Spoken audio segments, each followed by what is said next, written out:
আমাদের অভ্যুত্থানের অন্যতম সহযোদ্ধা নাহিদ ইসলামকে আমরা আমাদের জায়গা থেকে জানিয়েছি ওই ক্ষমতার চেয়ার থেকে জনতার চেয়ারে এসে গুরুত্বপূর্ণ একটি দায়িত্ব নেওয়ার জন্য। বাংলাদেশে একটি নতুন রাজনৈতিক দল হচ্ছে ফ্যাসিস্ট বিরোধী। আমরা আমাদের জায়গা থেকে একটা জিনিস বলি, ছাত্র জনতা ক্ষমতামুখী না। ক্ষমতামুখী যদি হতো 5ই আগস্টে ছাত্র জনতা যদি নির্ধারণ করত এই ছাত্র জনতাই সরকার গঠন করবে, বাংলাদেশের কোন রাজনৈতিক দলের তার বিপক্ষে গিয়ে কথা বলার মতো স্পর্ধা ছিল না।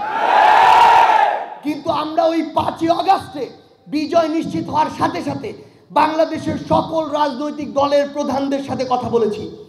আমরা এই অভ্যুত্থানে ফ্যাসিস্ট বিরোধী আন্দোলনের যত অংশীদার ছিল সবার সাথে কথা বলেছি।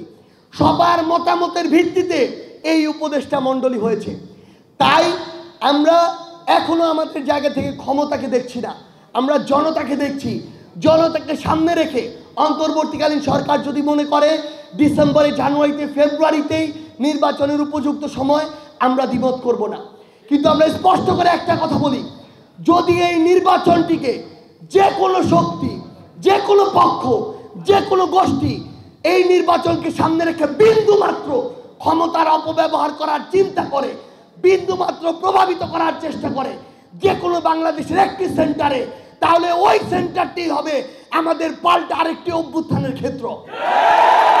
এই নির্বাচন বাংলাদেশের অর্ধ শতাব্দীর ইতিহাসের সবচেয়ে সেরা স্বচ্ছ নির্বাচন হতে হবে। এতে বাংলাদেশের কোনো একটি রাজনৈতিক দল যদি 300টি আসনও পায় আর কেউ যদি কিছু না পায় তাতেও আমাদের আপত্তি থাকবে না। বাংলাদেশে একটি নতুন রাজনৈতিক দল হচ্ছে ফ্যাসিস্ট বিরোধী। যে কোনো দলের, যে কোনো মতের, যে কোনো ধর্মের, বয়সের, শ্রেণীর মানুষের জন্য এই দল সবসময় উন্মুক্ত থাকবে। কিন্তু এই দলকে ব্যবহার করে কেউ যদি ক্ষমতার একটা সিটে বসে ক্ষমতার অপব্যবহার করার বিন্দুমাত্র স্বপ্ন দেখে, আমরা তাকে আগেই বলে দিতে চাই এই দল আপনার জন্য না। এই দল হবে আগামীর বাংলাদেশের জন্য, জনগণের জন্য। এই দল হবে জনগণপন্থী, বাংলাদেশপন্থী।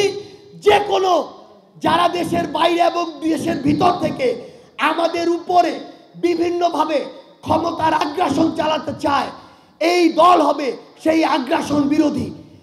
এই দল বাংলাদেশে মধ্যম পন্থায় রাজনীতি করবে, এই দল জনগণের জন্য রাজনীতি করবে।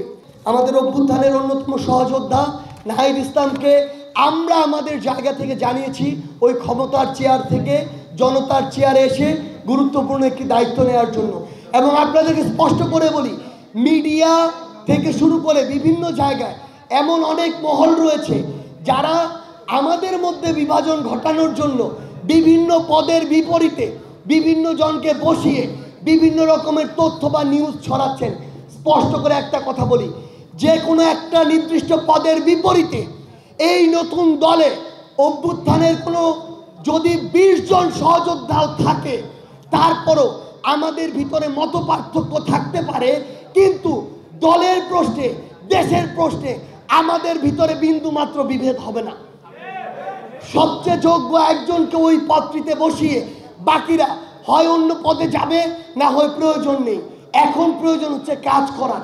আমরা শুধু একটি কথাই বলতে পারি, পদ আমাদের আগামীর বাংলাদেশ আমাদের পথে চলা নির্ধারণ করবে না, আমাদের কাজ নির্ধারণ করবে।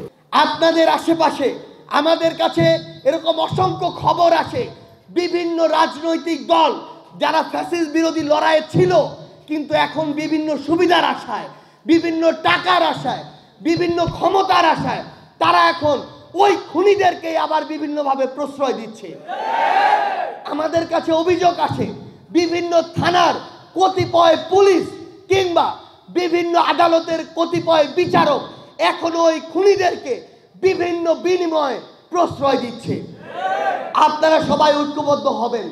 একটা জিনিস মনে রাখবেন, এমন অনেকেই রয়েছে যাদেরকে শেল্টার দেওয়ার জন্য পিছনে অনেক অসৎ ব্যক্তি রয়েছে, কিন্তু আমার আপনার শেল্টার শুধুমাত্র আমার আপনার ঐক্যবদ্ধ লড়াই।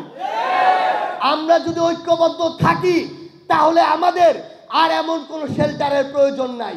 খবরের কাগজ, নিখাদ, নির্ভীক, নিরপেক্ষ।